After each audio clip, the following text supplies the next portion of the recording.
নমস্কার সকলকে, ভালোবাসার রান্না সকলকে স্বাগত। ভালোবাসার রান্নায় আজকে দেখাবো ছোলার ডাল দিয়ে সয়াবিনের একটা রেসিপি। এই রান্নাটা রুটি, পরোটা, লুচি, পুরি এইসবের সঙ্গে যতটা ভালো লাগবে, ঠিক ভাতের সঙ্গেও ততটাই ভালো লাগবে খেতে। এই অত্যন্ত সুস্বাদু রান্নাটা খুব কম সময়ে তৈরি হয়ে যায় এবং এই রান্নার জন্য বাড়তি কোনো উপকরণ লাগে না। যেগুলো লাগে সেগুলো সবাই আমাদের বাড়িতে আমাদের রোজকার ব্যবহারের যে মশলা সেই সবগুলো দিয়েই হয়ে যায়। এবং এই রান্নাটায় যেহেতু আমি আলু দেবো না, তাই যারা ডায়াবেটিক রোগী আছেন তারাও নিশ্চিন্তে খেতে পারবেন। চলো আর কথা না বাড়িয়ে রান্নাটা শুরু করে দিই। দেখো, প্রেশার কুকারের মধ্যে সয়াবিন, ছোলার ডাল আর যে ছোট পেঁয়াজটা কেটে রেখেছিলাম সেটা দিয়ে দিয়েছি। এবার আমি বাকিগুলোও দিয়ে দেবো।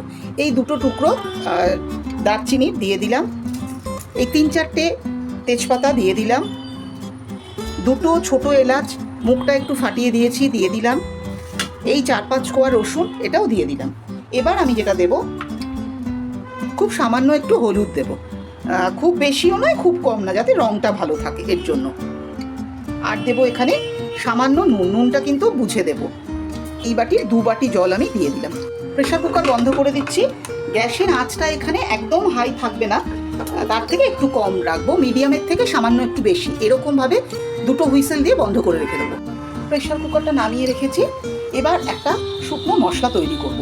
এই মশলাটা কিন্তু তৈরি করেই দিতে হবে, তবেই এই রান্নার স্বাদ বাড়বে।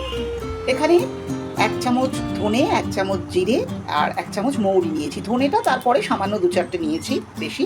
2টো শুকনো লঙ্কা দিয়েছি, 3-4 টুকরো ছোট দারচিনি দিয়েছি, 4টে লবঙ্গ দিয়েছি, 4-5টা এলাচ দিয়েছি, এলাচগুলো খুব ছোট ছোট বলে 4-5টা দিয়েছি, আর 8-10টা গোলমরিচ দিয়েছি। এগুলো খুব ভালো করে সেঁকে নেবো, একটু রোস্ট করে ঠান্ডা করে তারপর এটা আমি গুঁড়ো করে নেব। এই মশলাটা ভাজা হয়ে গেছে, রেখে দিয়েছি ঠান্ডা হতে, তারপর গুঁড়ো করব। এদিকে কড়াই বসিয়ে খানিকটা তেল দিয়েছি, 2 চামচের মতো হবে তেল দিয়েছি। এবার এই তেলে পেঁয়াজটা দিয়ে দেবো। পেঁয়াজটা দিয়ে দিলাম। এই পেঁয়াজটা এবার আমি ভালো করে ভেজে নেবো, আঁচটা মিডিয়াম করে দেবো, করে ভেজে নেবো। আর পেঁয়াজটা খানিকটা ভাজা হয়েছে, এবার আমি এর মধ্যে এই আদাটুকু দিয়ে দিলাম। যে কটা রসুন রেখেছিলাম, 7-8 কোয়া রসুন, সেটা বেটে দিয়ে দিলাম। এইবার এটাকে ভালো করে কষিয়ে নেব। মোটামুটি এটা আমার তৈরি হয়ে গেছে এবং কাঁচা গন্ধটাও চলে গেছে।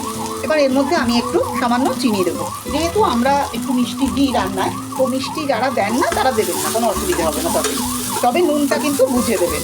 আদা রসুনের কাঁচা গন্ধ চলে গেছে। এবার আমি এখানে 3টে ছোটো সাইজের টমেটোকে বেটে নিয়েছি, সেটা দিয়ে দেবো। এর মধ্যে আমি খুব অল্প করে হলুদ দেবো। আমি ওই ডাল আর সোয়াবিনটা সেদ্ধ করার সময় হলুদ দিয়েছিলাম, অল্প হলুদ দেবো। আর অল্প লঙ্কার গুঁড়ো দেবো। এখানে তোমরা ঝাল কম খেলে কাশ্মীরি লঙ্কা ব্যবহার করবে, রঙটা খুব ভালো হবে। একবার জল দিয়ে কষিয়ে নিয়েছি, আবার তেল ছেড়ে দিয়েছে।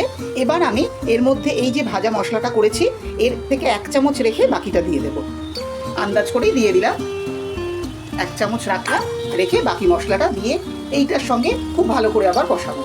অল্প করে আবার জল দিয়েছি, দিয়ে এটা কষাচ্ছি। এত ভালো গন্ধ এটা বেরোচ্ছে, তোমরা নিজেরা তৈরি না করলে বুঝতে পারবে না।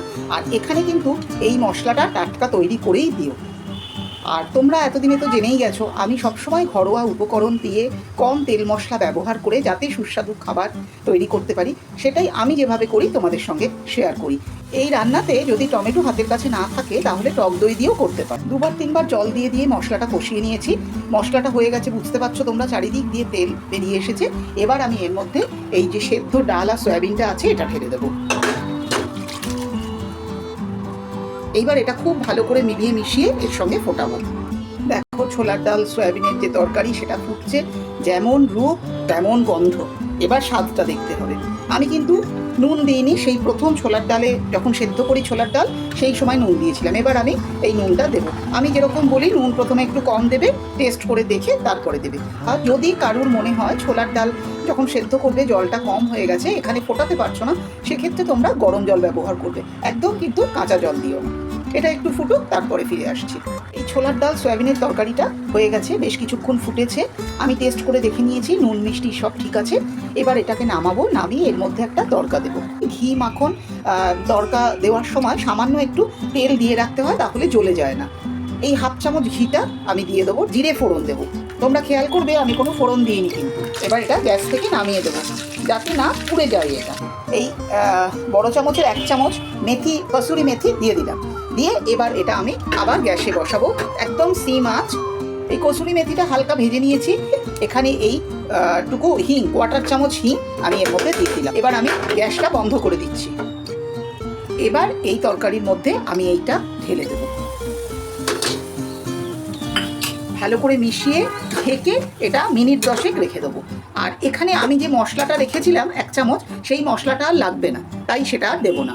এবার এটাকে আমি ঢেকে দেবো। বেশ কিছুক্ষণ হয়ে গেছে, এটা ঢাকা দিয়ে রেখেছি। এবার ঢাকা খুলে দেখাই।